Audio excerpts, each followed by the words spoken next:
So I just finished watching the trailer for the new Star Wars TV show Andor, and I have some I this was an interesting trailer for an interesting show, and there's some issues and things I wanted to talk about in regards to this upcoming show and this trailer because okay.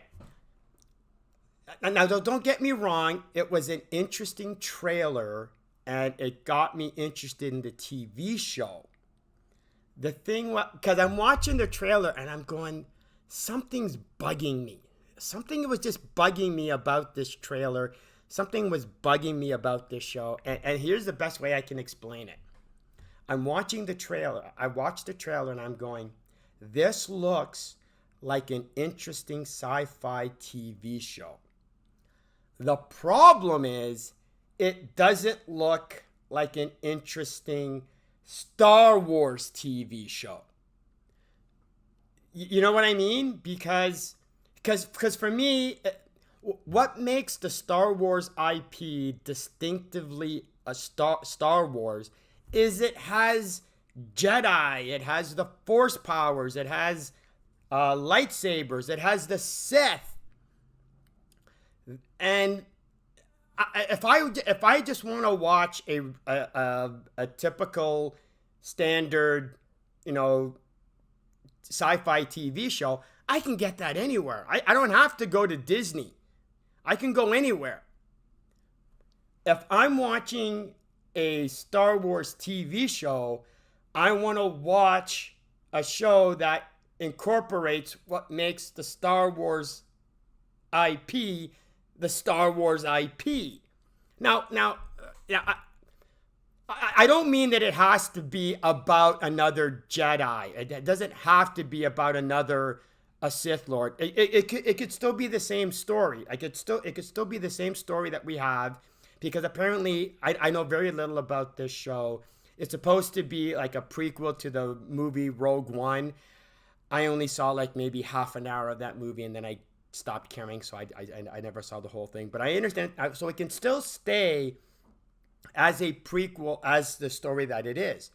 But I don't know, some young guy, I can't even say person because it could be an alien, a teenage creature who is force sensitive but never been trained and is part of the group, trying to do what they have to do.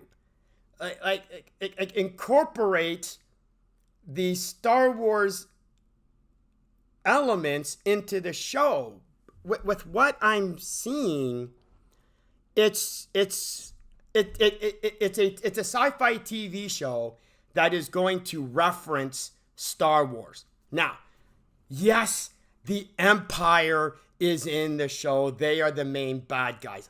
Obviously, I'm not downplaying the fact that the Empire is the bad guy in the show. But here's the thing.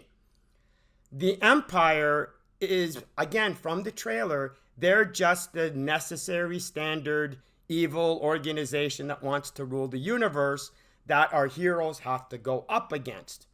What makes the Empire the Star Wars bad guys is, especially considering it takes place, during the original trilogy. It had Darth Vader, part of the organization. It was an evil organization, ruled and controlled by Emperor Palpatine. That's what made the Empire in Star Wars their own distinctive version of the bad guys. And they're just background. They're like a place. They're the placeholder for the bad guys in the show. And now, don't get me wrong. This is my reaction. This is my issue. I'm not expecting that you have the same issue or that you should have the same problem. As far as this show could just reference, the Star Wars. It could just have Star Wars references.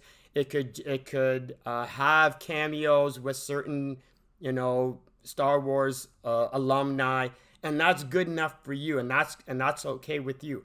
I'm just explaining the issues that I have from what I saw with the trailer. This is just my viewpoint. I'm not expecting anybody else to share the same viewpoint. As an example, okay? Let's say there's going to be a new MCU TV show, and it's just a ripoff of the Friends TV show, where it's just a group of regular people, and it's a sitcom, and it's a weekly show, and it's a comedy involving these 6 characters. But because it's an MCU-based TV show, they'll actually reference, the various MCU characters. They'll reference events that have taken place in the MCU timeline, but you'll never actually see none of them will ever have superpowers. None of these characters in this Friends ripoff are actually a superhero, a Marvel superhero, or a Marvel supervillain. And you will never see a Marvel superhero, and you will never see a Marvel supervillain in this show. Now, the show may be well done, it may be funny, it may be well written, well done. But for me, I won't be interested in that show, because if I'm watching an MCU TV show, I want it to have the Marvel villain. I want it to be about a Marvel superhero. I don't want to watch a Marvel TV show where they just reference, the Marvel characters. And for those, and for you, that might be good enough. For me, ain't gonna cut it. Not interested. I just like I wouldn't watch a Friends ripoff TV show that just references what happens in the MCU. I'm not interested in watching a Star Wars TV show that just references events that happens in the Star Wars universe and in the Star Wars timeline that they're in. Like, they might reference Vader, there might be like a 5-second cameo of Vader, but it's just about these, which is why I wasn't really interested in the Rogue One movie, because I don't really care about these characters. I'm not interested. But because and here's the other thing that I have. The other issue is, I think Disney's being sneaky with this show. Here's why. Because if we, going by the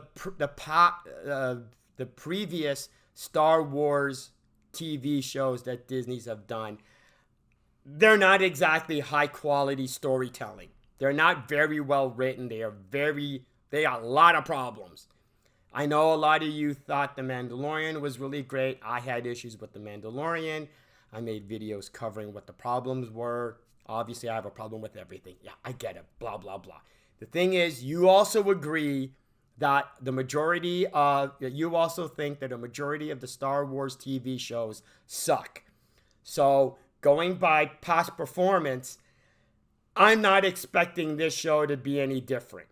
And the reason I'm saying Disney's being sneaky is because this could, despite the trailer and despite the promise of what this show could provide, but then again, it's the same promise that Boba Fett provided, and that didn't go anywhere. But to me, this could very well be a generic, nothing, subpar, uninteresting TV show, sci-fi TV show that just happens to have, either the Star Wars logo painted on, or it just has it just has a veneer of Star Wars. It's a generic, boring, nothing sci-fi TV show with a Star Wars coat of paint on it. And I think they're trying to get, and I have a suspicion that Disney might be trying to get away with that. Just write a generic, just tell the writers, just write some generic, nothing sci-fi show. Have it reference Luke, have it reference the Empire, have it reference Emperor Palpatine, have it reference Vader, have it reference, certain things that are happening in the Star Wars timeline, and that's all we need to do. And again, I with what I saw in the trailer, it looks like an interesting TV show, but given Disney's track record with their TV shows, the idea of this suddenly being elevated above everything else, I don't see it. But yeah, it was weird because it's like I want there to be new Star Wars stories. I want them to explore the huge universe. The Old Republic. For the love of God, Disney, just cover the Old Republic. There's a game. It's a very popular game that came out, I believe, in the 90s. I can't remember. It's called Knights of the Old Republic. Just play that. Watch a playthrough of that game. Just watch a playthrough and write and take down notes. And there's your goddamn new franchise. You want to start all over again? You're done. Okay. Because here's the other thing in regards to this show. It's playing off of what's already established. Give us something different. Give us something new. I have a thing. I know there's those of you who probably are more interested in the New Republic, and there's, I'm sure, dozens of books that are covering characters and storylines. I just don't. I've never read them. I haven't read them. I played Knights of the Old Republic. Loved the goddamn game. Thought it was a great story. Just do that. Cover that. It's just. That's another issue. It's like it's a show that's once again, I don't want to say leeching, but I guess in a way leeching off of the original trilogy. So it's like, just give us something new. Yeah, that's the other issue, is that it's just another TV show leeching off of what's already been established, when there's just, and I'm sure there's thousands, if not tens of thousands or hundreds of thousands of you who know way more about the Star Wars lore than I do, because I'm just pretty much confined to the movies and the TV shows. So I'm sure the majority of you have your favorites and like just begging Disney, dude, Disney, there's 1,000 other stories you can cover. Stop, leeching off of the original trilogy. Just go somewhere new. That's another issue that, it's... Anyway, at the very least, the trailer did get me curious and interested in the show. So I am going to check out the show. But it's not like I'm gonna go into the show with any hope of it being good. That the hope's already been sucked out of me. But at the very least, because in the trailer it showed like the espionage, the double dealing, the political double dealing that looked interesting. So it's given me at least the possibility that I might actually be interested in what the show does. But at the same time, I'm worried that I'll be clouded with the fact that it's not actually, that it'll only reference Star Wars. It's going to cloud my judgment, but I'll try and be fair, because, I want there to be good Star Wars TV shows. And if this is the best I'm going to get, then that's the best I'm going to get. But yeah, as for the trailer, it did what it needed to do. I like the political intrigue, the double dealing. It seemed more focused on that than it being action oriented. So yeah, the trailer did what it needed to do. I'll give it that. Anyway, that's about it. I've hit rambling territory. That's it. I'm out of here. See ya.